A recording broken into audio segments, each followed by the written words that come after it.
6 months ago, the name Julian Assange might not have rung any bells. I interviewed him here in the studio in April after the release of the collateral damage video showing an air attack in Baghdad in which 12 civilians were killed. Now, after that video, the world slowly started paying attention to the mysterious Australian man and his nationless internet organization. Well, today, Assange, the co-founder of Wikileaks, is on the front page of every paper. He's being discussed on every news channel, thanks to this leak of more than 90,000 internal military documents detailing the war in Afghanistan. RT producer Lucy Kaufman gives us a deeper look at the leak itself and the reactions from within the government. It is a bleak portrait of America's 9-year war in Afghanistan. The massive leak of secret U.S. military files brought to light by the whistleblowing website Wikileaks. The amount of information is shocking in scope, if not in content.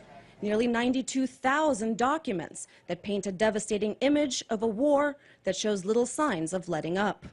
These are the war logs, the initial efforts by news organizations to make sense of the Wikileaks goldmine. Much of the information simply expands on what was already known. Covert military units hunting down militants without trial. Hundreds of civilians killed, covered up by the military. Pakistani officials aiding the Taliban and Al-Qaeda. And a growing insurgency that has not been quelled by U.S. efforts. Wikileaks founder Julian Assange says he hopes the information will help change U.S. war policy. We can see that some material has potential for substantial human rights reform. And this is one of those cases. So we put in a little bit of extra effort to try and get the material well looked at and well publicized. The United States has spent more than $300 billion on the war in Afghanistan, a conflict that has claimed the lives of more than 1,000 U.S. troops. And so the leak comes at a particularly bad time for this White House, as it struggles to maintain support for an unpopular war amid growing questions about the surge. Besides being against the law, has a potential to be very harmful to those that are in our military, those that are cooperating with our military, and those that are working to keep us safe. Already, rumblings on Capitol Hill indicate that the leaks may indeed affect U.S. war policy. The chairman of the Senate Foreign Relations Committee, John Kerry, issued a statement saying that the leak raises serious questions about the reality of America's policy towards Pakistan and Afghanistan. It will take weeks, if not months, to go through all of the information to piece together the on-the-ground details of the Afghan war. For now, the leak, one of the largest in military history, leaves all too many questions unanswered. Lucy Kaufman, RT, Washington.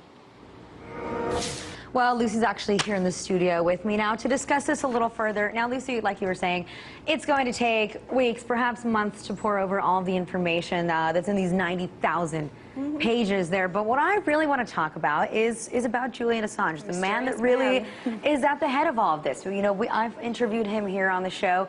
You yourself have corresponded with him extensively. I mean, what do you make of him? Who do you think Julian Assange is? Well, he's a lot harder to get in touch with now, I'll tell you that. He's a really interesting guy, and you sort of have to be when you're kind of living out of your backpack, traveling around the world, trying not to get caught by the various governments that aren't too pleased that you're publishing secretive information about them.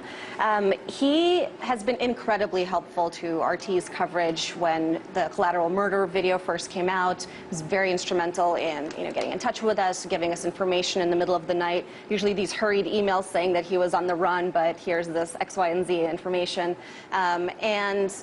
It's interesting to see how Julian's figure in the media has evolved from the time that the collateral murder video came out to now. I mean, when Julian came out with this video back, I think it was a few months ago, it was, I think, RT and Al Jazeera that interviewed him. It took the mainstream media, like 3 days to actually get the guy on the air and figure out that there's this big story happening here that you can't ignore anymore.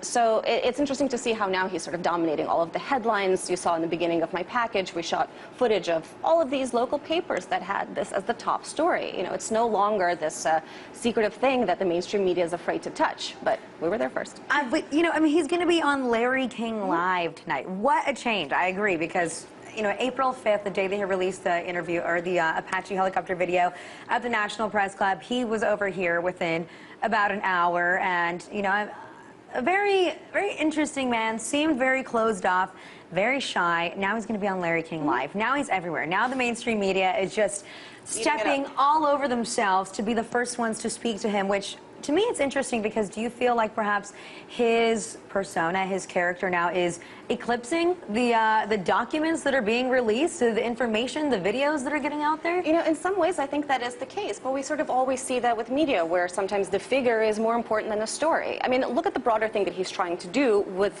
these leaked documents. I mean, it's not like he leaked something so astounding that we, didn't have any inkling of this before. I mean, we knew that the Pakistani intelligence officers were not necessarily the best allies for the United States. We knew that there were certain murders that were covered up. This sort of just puts out more information out there for us to dig through. But what I think it will do is sort of focus the media on the conflict itself, which they're really reluctant to do. I mean, look, we see all of these stories about who is Julian?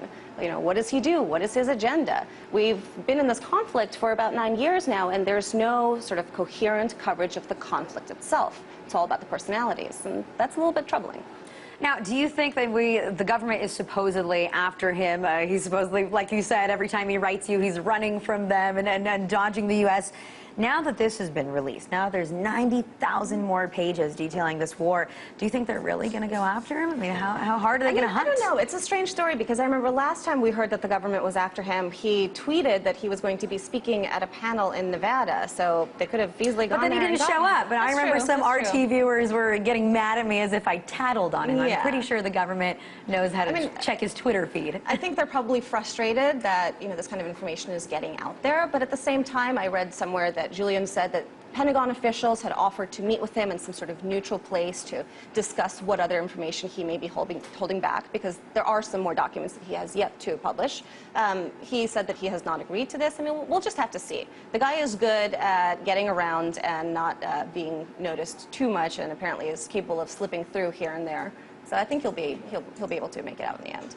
I don't know. These days, he's not really slipping through it. Maybe he wants the media attention. Who knows? I think we'll have to, continue following this as it unfolds. And what's the most interesting part of it all, of course, is that he's not American. So they can't be all that mad at him, I guess. All right, that was Lucy Kafnuff, our chief producer, filling us in.